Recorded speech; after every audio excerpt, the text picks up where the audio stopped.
Now, Sports Talk with Broads. Here's Hunter Brody. The Flyers go for 10 straight wins on Tuesday night against the Boston Bruins. I am so pumped up. Just the fact that I can actually talk the Philadelphia Flyers. See, I've been doing this for a while now, a couple years, and when the Sixers have an off day, there's still conversation about them, right?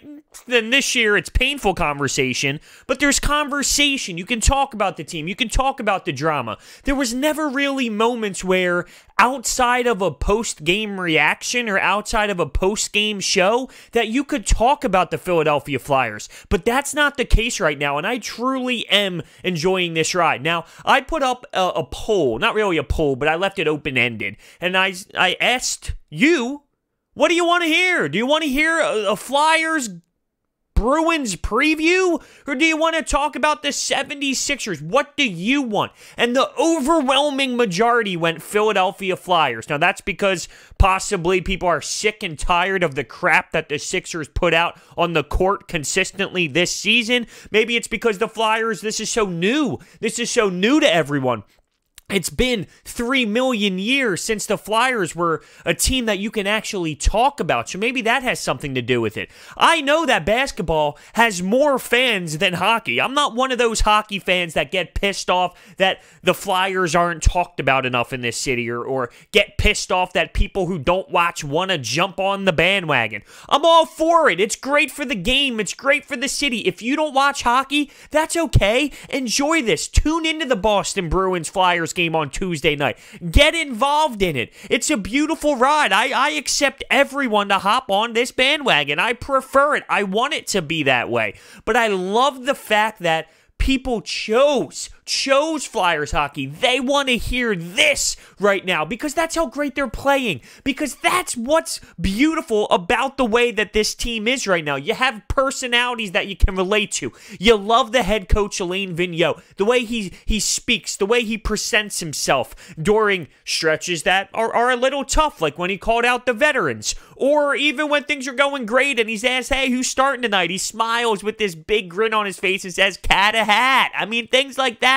It's so beautiful to see this team right now and how the city has embraced this ride. Now, let's get into this matchup on Tuesday night against the Bruins. Oh, this is going to be a battle. This is going to be insane. Before we do, though, we need to hear a word from my sponsor, SeatGeek.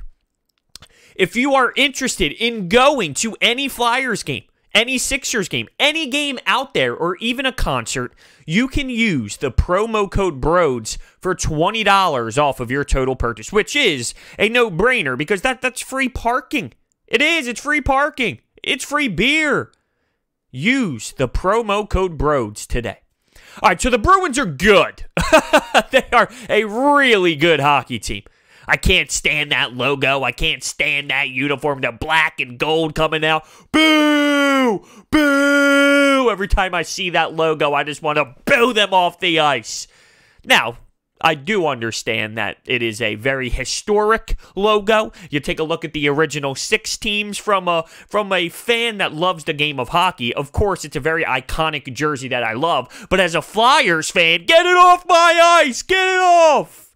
I always remember that 2010 magical run where the Flyers came back down 3-0 from the Bruins, and then they came back down in Game 7 specifically 3-0. What an epic, epic game and series that was.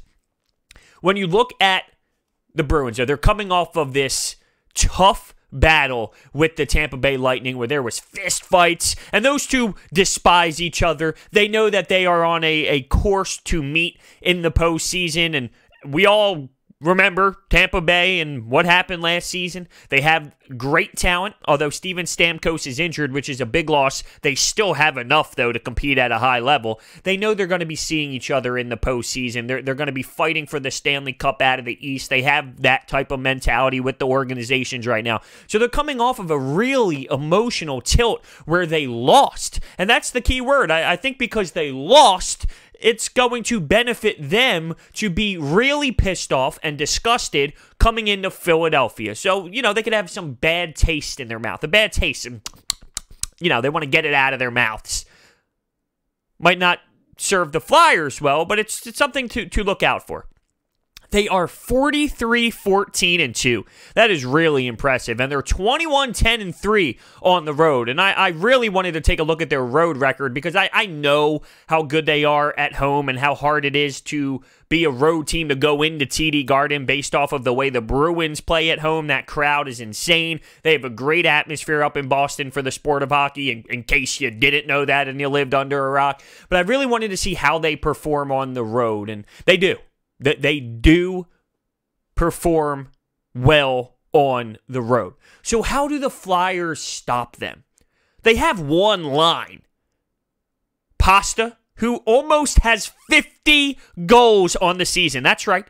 You heard that correctly. He has 48 goals and 94 points. He's on a tear. He is disgusting. I mean, you watch that guy enter the zone with his head up. He's stick handling. He's got poise. He's waiting for someone to cut. You know, he'll make a dirty sauce back door, or he'll take it himself. He'll beat the defenseman wide. He'll use his body. He'll protect the puck. It's insane. He does it all. And you have Brad Marchand. He is a pest. He's annoying. He's a Travis Konechny type player. 28 goals, 86 points, and Bergeron, 30 goals. With less games played than the rest of the guys, 55 points. That line of guys, they produce. They really produce. And when you look at the Flyers, it's more kind of separated because they have an insane amount of depth scoring, which is fantastic. My point of all this is pointing out those players and how well they perform and how much they score. You're going to have to look at Alain Vigneault and see how he's going to match the line. Since the game is in Philadelphia, the Flyers will have less change, so you will be able to get Ivan Provorov, and you will be able to get Matt Niskanen out there against their top dogs. Alain Vigneault has the ball in his court when it comes to matching up lines to the best of their ability. Now, of course, there's going to be times where things might get a little confusing and you might have guys out there that you don't want. For example, I don't feel comfortable out there with Justin Braun and Robert Hagg when you have Pasta and Brad Marchand cycling the puck in their offensive zone and in the Flyers' defensive zone. I don't want to see that. That will concern me, and unless Carter Hart is going to be insane and elite in that specific moment, it could totally result in a Bruins goal just like that, bang, before you know it. So I really look at Alain Vigneault in this case, and I want to see how he matches these lines. When you look at the Flyers, Sean Couturier, Kevin Hayes, you're going to have to match your top dogs with that top dog line. The beauty of it is, because I like the center depth, and Sean Couturier is a great player when it comes to both ends of the ice. Kevin Hayes, a great player when it comes to both ends of the ice. You have two guys, two lines that you can match up with those players. Now, I would expect, just based off of veteran experience, you're going to go with G, Coutsie, Voracek. But if you get trapped out there with the second line, it's not going to be the end of the world because you have players out there who play a 200-foot game. Even Voracek, as much as, you know, he hasn't been a fan favorite, he has developed into a defensive-minded player this season to this point. And same with Travis Konechny, and that's why they're flourishing on the offensive end as well when it comes to Voracek and his assists. And when it's Travis Konechny and just his point production as a whole, I'm confident with the top two lines being out there. And I'm keying in on that line specifically for the Bruins because that's their bread and butter. If you're going to shut down that line, then you're going to be in a good position. Now, sometimes Sanheim and Myers, they get into a little bit of a funk. They end up getting a little bit all over the place in the D zone. That's a little scary too. I'm not going to feel great about it. You're going to see a lot of Ivan Provorov and Matt Niskanen, and I wonder if that's going to take away from their offensive production. When you look at the Flyers, they score goals. Their defense scores goals. They produce. Being out there with those players is more about, hey, let's protect the D zone. If you have a chance to jump up in the rush, jump up in the rush, but let's focus on making sure that line doesn't score. Now, will that take away from Ivan Provorov's offensive game, Sanheim's offensive game, Philip Myers' offensive game? I don't know if it will. I don't know if... I'm trying to process this squad in the way Alain Vigneault thinks. I wonder if it's like, why are we going to adjust the way we play to them? Let's play our game. Let's have the Bruins adjust to our style of play. So maybe they won't. Maybe they won't change their philosophy. Hey, you got it. Go. Let's bring the forecheck. Let's make sure we hit Zdeno Chara. The guy's a dinosaur. Make sure you put a body on him. Try and hit Torrey Krug. He's a player who is racking up assists left and right every single night. He's got a ton of points, but only about 9 goals. So he's really producing when it comes to playmaking, and he's a great playmaker from the top of the blue line in a lot of different situations. So we know he can bring a lot to the table there, but bring the forecheck, be aggressive, have great neutral zone play, get on him, get up the ice, be aggressive, take away time and space. Don't sacrifice your game to match their game. I think that is the proper way to do it. I'm just worried about that line, because that line can steal a hockey game. That line can literally just step out on the ice, score 3 or 4 goals that night, and just dominate the game. Now, Carter Hart's going to be a big-time factor. And by the way, I mentioned Philip Myers. At the point of this recording, I haven't heard anything, but he did block a big biscuit, and I wonder if he's going to be able to play. You know, I haven't heard any update. I haven't heard that it was too serious. I know Alain Vigneault was asked about it, and it was almost as if he didn't really know that Philip Myers was even injured to begin with. Maybe he's not. It was just the reporter was wrong with the questioning. All I know is he blocked a shot big time. He left the ice and he was in some pain. So I would expect for him to play. I haven't heard anything about it. We'll see. Another thing, Joel Farabee or Scott Laughton on that line with Kevin Hayes and Konechny. Scott Laughton has played great on that line. They had a couple games where they dominated. He's also been in the box a lot too, which I mentioned after the last game, which kind of makes me feel a little, come on, dude, like just not pissed off, but bothered sometimes. Okay, why you got to cross-check him when he's not even close to having the puck? It's like stupid penalties. Because of the age, because of the experience, because of going up against legitimate threats and a stud team, will he put Farabee on the third line and put Scott Laughton, who has more NHL experience, in the mix just based off of this spot? Maybe I'm overanalyzing this. Maybe I'm overthinking the way Alain Vigneault is working with these matchups. I want to see how this is all approached. This is a big game. There's not many huge regular season NHL games that we have really processed and broken down like this. The Flyers are finally this way, so it's very fun to do this, but we're not really experienced with diving into these big-time regular season matchups with the Flyers. So am I overthinking this? Am I processing this as if this is an Eagles game on Sunday, and hey, you got to make sure you watch the trenches, and this guy's great at pass rushing. Let's see if Jason Peters or Lane Johnson can hang. You know what I mean? Like, am I analyzing this with a football mindset? Am I that juiced up about this Flyers team that I am overthinking? I'm getting all crazy, and my mind is just screaming about Flyers hockey. Maybe that's the case, but guess what? I'm enjoying it. I'm totally embracing it, and I'm here for it. I love this. This is so entertaining. Are you kidding me? We are talking about the orange and the black.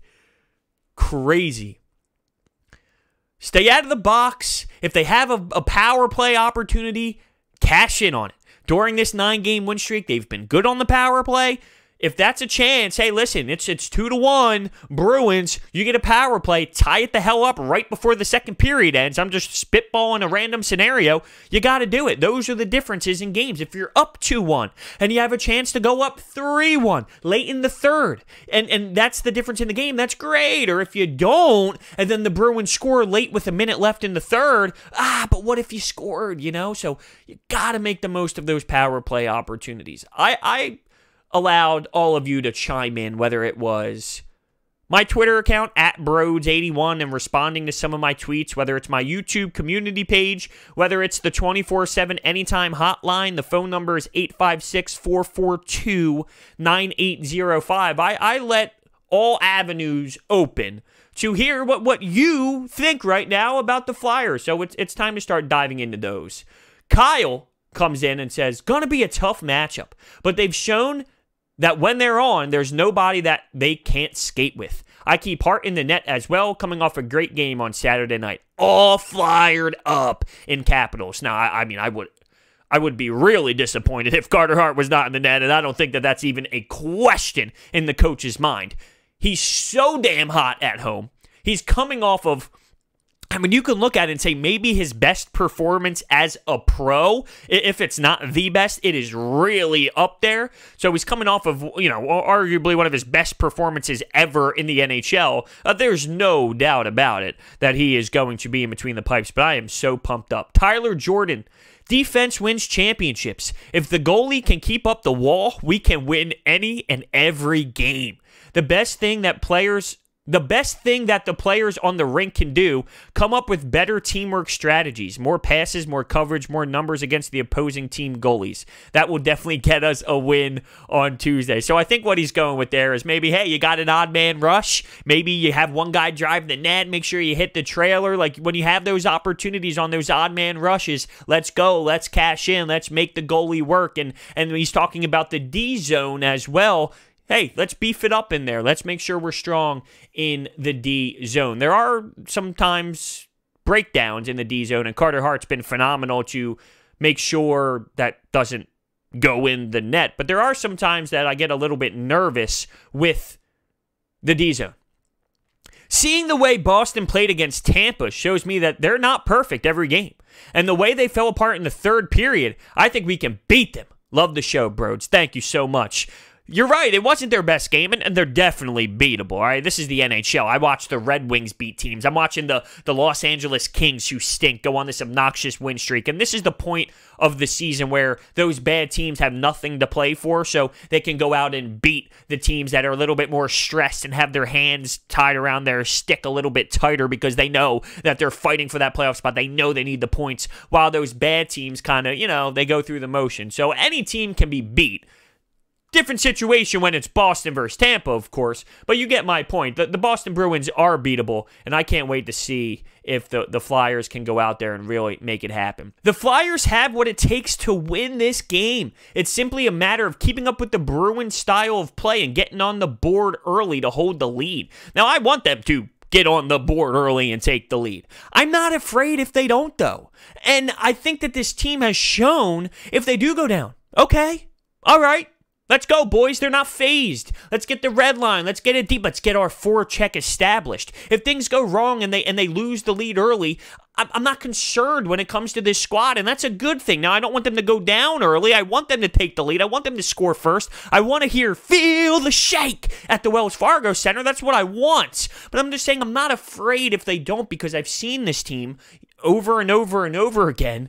If they lose the lead, they're not out of the fight. They're not out of the fight. They will continue to get their game plan going. They will commit to what they know works best, and they will eventually start peppering Tuukka Rask. They will eventually start throwing pucks on net. They'll crash. They're gaining an opportunity on the power play. They'll score. Travis Konechny will put in a rebound. So I'm not afraid. Now, you mentioned the style of play of the Bruins, and that is an interesting conversation because they're chippy, because they're physical, because you got Brad Marchand out there who will do pretty much anything. He'll lick your face. He'll literally do anything. So the Flyers are going to have to answer the bell. And I mentioned when who was it? It was Robert Hagg and Nate Thompson. They both fought Tom Wilson. And Tom Wilson is a player who is very emotional, and he gets to that side of the game. And I think he reached a point, like there's a line where you can pass the emotion and it starts taking away from other aspects. I want the Flyers to find the perfect amount of emotion to play with. You can get out of your game and out of your element based off of the way Brad Marchand plays, based off of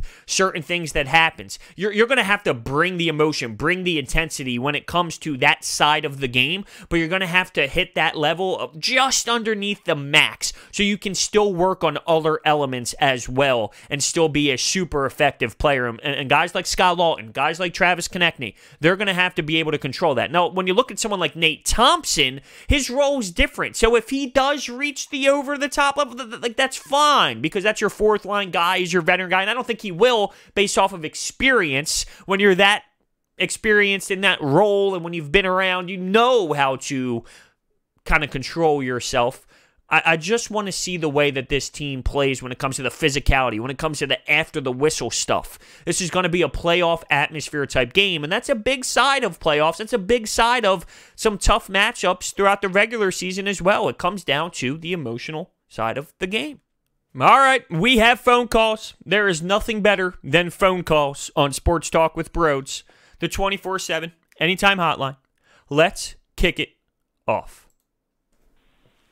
Hey, bros, long-time subscriber here. Love your videos.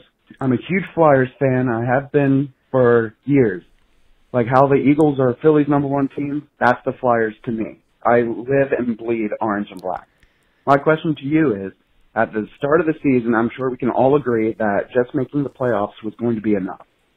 Has that changed for you? Are you still okay with them being a one and done in the playoffs, or are you now requiring them to make it to at least round 2? Love to hear your thoughts, bros. Keep up the great work. Bye. Thank you very much. That's a good question. It really is. And I hate to give this answer because I feel like it's blah, but it depends on how it plays out. If they play the Penguins, who are not playing well right now, they continue to lose. And if the Flyers have home ice advantage and they fall in 4, or if they fall in 5 and they allow 5 goals a game, 6 goals a game, which I can't imagine that happening, or say the Flyers continuously lose 1-0.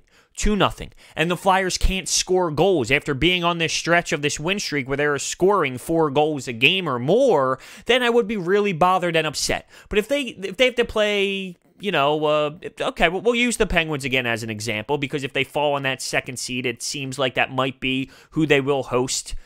If they fall to the Penguins in 7, and it's a huge, great series where both teams are playing extremely well and they just fall short, it is still a positive season. It would take a collapse and a really ugly first-round playoff matchup for me to say it was not successful, just based off of expectations in the beginning, where they are now, and what they're going to build towards in the future.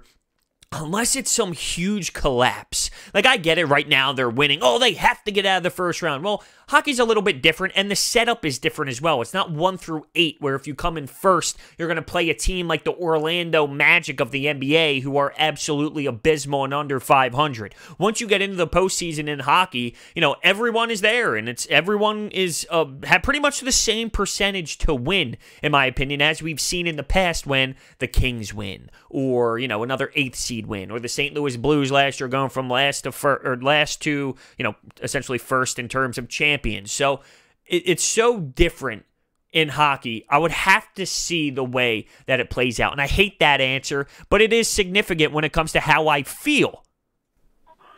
Okay, rapid fire thoughts on the game Tuesday night. We're at home. Home ice matters. Got to get those 2 points, because Tampa on Thursday is a much more daunting task. But we'll talk about that another time. But, should be another atypical Flyers-Bruins game, physical, close. But at the end, I look for the Flyers to have a more inspired effort than they've given the last 2 nights out. I'll go Flyers 4, Bruins 2. Wow, I wonder if there's an empty net involved. You did not mention that. Now, here's the thing when it comes to, the effort over the last 2 nights. If they give an effort like they did against, who was their last opponent again? There's so many great victories, the Buffalo Sabres. If they give an effort like they did against the Buffalo Sabres, they will be screwed. And I think the Bruins will pounce all over them, and they will probably dominate them. They have to come out better than that. Now, because of who they're going up against, maybe it's easier to get up. You're going up against the Sabres, okay, you can probably beat them. And that's what it seemed like they played like. Their feet were in mud and things like that. You're going up against the Bruins. If you don't show up against that team, well, what the hell is going on? You gotta get up emotionally against that team. You know who's coming to town. You know how much this city hates Boston. You got Kevin Hayes, who is a Massachusetts guy. You got so many players around the league that have ties to Boston somehow, whether they love them, whether they hate them, whether they want to prove them wrong, and they grew up there, so they once loved Boston, is what I was getting at there. But now that they're playing against them, they want to beat their hometown squad. There's a lot that could play a factor, but this team, the Flyers, clearly know who their opponent is, so I would expect a way better effort from the jump, way better legs, way better D-zone coverage, way better passes, just based off of knowing how they need to be dialed in to execute to beat a team like the Bruins, who are very strong. Hey, bros, it's Justin from New Jersey. I think the Flyers are going to beat the Bruins tomorrow to make it 10 in a row. I think we're on a hot roll right now. I think Brian Elliott has done a fantastic job playing goalie for us this season. I think Alain Vigneault has been doing a fantastic job with this organization. I really think we can be a Stanley Cup playoff team this year. I think we can make the Stanley Cup if we play our cards right. So I hope I'm in your podcast tomorrow or in your YouTube video tonight or tomorrow. Thank you and have a good day. Thank you so much, Justin, for the call. I really appreciate it. You nailed it when it came to Carter Hart. It's all about Carter Hart, and he is a goaltender that can really make this team go on a legit run. We saw Jordan Binnington do it with the St. Louis Blues. We saw Jonathan Quick do it with the LA Kings. You need a hot goalie. You need a great goalie. You saw Hopi do it with the Washington Capitals. You need a hot netminder, and if they do have that, they can beat anyone in this league in a series as long as, they produce up front as well and play strong in front of him too, but you can do it with the net minding, and I think this team will beat the Boston Bruins. Of course, that's me being optimistic and being a fan. Winning 10 games is so hard to do, but I just have that gut feeling. There's a gut feeling in my stomach that they will find a way to win the game, maybe 4-3. Maybe 4-3. Something like that. What's going on, bro? It's Danny. I called at the end of the 76ers game last night saying how I'm tired of the 76ers losing, and you're saying you're making a Flyers podcast. I've cleared my schedule for Tuesday night. This is going to be the first game probably in like 5 years that I'm committed. I'm going to watch end-to-end all 3 periods of the Philadelphia Flyers. I've never once really cared about the Flyers. I've always been a big Eagles, Phillies, 76ers fan. Flyers, I was just like, yeah, okay, they're probably going to be mediocre. They're the team right now in Philadelphia. They are the best team in Philadelphia right now. And I'm genuinely, never thought I would have said this, I am genuinely very excited to watch Philadelphia Flyers hockey. I never would have thought I'd say that, but I'm genuinely so excited for Tuesday's game. That's all I got for you. See you, bros. Love it. Love it. See, that's what I'm talking about. I want that. If you are one of those Flyers fans that said, well, you didn't watch from the beginning, why are you like that? Don't you want Philadelphia sports fans who don't necessarily love the sport of hockey or love the Flyers, don't you want them to hop on this, enjoy this, sit down on a Tuesday night, clear their schedule so they can watch the game? Isn't that what you want? That's the beauty of this thing. You want the city to come together. Remember when the Eagles won the Super Bowl and it was like the city, the community, it was all one. It was a beautiful thing. Why not? Why not? Hockey is different, all right? Not everyone loves the sport. It's out there. It has its own clique. We know that as fans of the Philadelphia Flyers, of the NHL. If you're a fan of hockey, you know it's not the same as the NBA, the NFL. There's a lot involved with that, whether it's growing up with the game. It's not a game that everyone just plays right from the jump. You can't go to the local park and play hockey like you do basketball or football or baseball. It's different. So why hurt someone, or not hurt them, like physically hurt them, but why not let them in when the team is doing well? They're Philadelphia sports fans. So that call was outstanding to me. What's up, bros? Just calling to say my thoughts on the upcoming game for the Flyers against the Bruins. I think the main key for the Flyers tomorrow night is to stay out of the box and,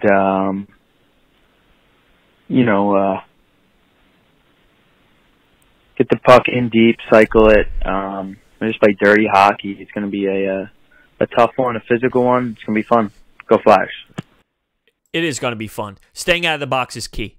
You can't have Pasta out there. You can't have Bergeron out there. You can't have Marchand out there making plays on the power play. Years will show you they will score. Statistics will show you they will score. So you're going to have to stay out of the box. And sometimes this team goes on a little bit of a run where they take penalties and they're in the box and they're killing off. Now this penalty kill for the Flyers is great. It really is. It's a phenomenal penalty kill, better than we've ever seen in years. But you still don't want to be on it. Just because it's great, you don't want to be on the PK. I feel confident when they are, but I also look on the other side and say, well, they can do damage too. It's not like they don't have a power play that can score goals. David Pastrnak, okay? He's knocking on the door for 50. He can put it past Carter Hart. As great as Carter Hart is, he can definitely rip it twine right over his glove. It's possible. So I can't wait. I can't wait for this game. I'm so juiced up. I'm so amped up. We right now, in the first time in years, have a Flyers conversation outside of a post-game recap. That means a lot, okay? That means so much. They are that meaningful, and that puts a smile on my face.